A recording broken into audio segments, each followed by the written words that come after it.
Serafina and the Black Cloak, chapter 22. There was only one way in and out of the den, and the lioness was going to tear Serafina to shreds. The lioness would kill her the same way she had killed the first intruder. To the lioness, there was no difference between them. With a surge of panic, Serafina scrambled to the back of the den, trying desperately to get out of the lioness's reach.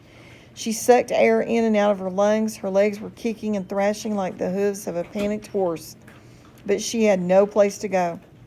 The lioness came straight in. Her muscles bulged, and rolled beneath her tanned coat. Her eyes blazed.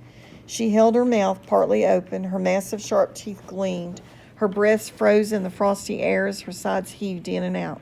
Steam rose off her body. As she pushed her way in toward Serafina, the lioness growled a low and menacing growl, fiercely determined to kill the creature that had invaded her den. Serafina cowered behind the cubs with her back against the earthen wall. She tried to brace herself to stay strong, but she shook uncontrollably. Unable to escape, she pulled her legs up against her chest, ready to defend herself, ready to kick. She tightened her hands to scratch and claw. She gnapped her teeth and snarled.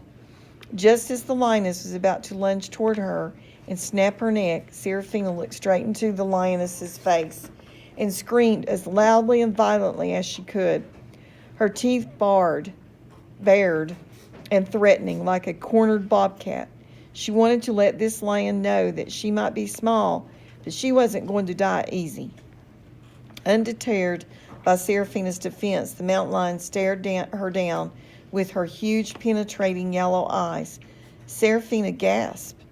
The cat's eyes were the exact same color as her own. She looked into the cat's face, and then, in the next second, she saw what appeared to be a flicker of recognition in the lioness's eyes. The lioness hesitated, stopping just a few inches in front of her. She could see in the animal's expression that the lioness was thinking the same thing she was. Their eyes were the same. They weren't predator and prey. They weren't protector and intruder. They were connected. She looked into the lioness's eyes, and the lioness looked into hers. There were no words between them. There could not be. But in that moment, there was understanding. There was a bond between them. They were the same. They were hunters. They were prowlers of the night. But even more than all that, they were kin.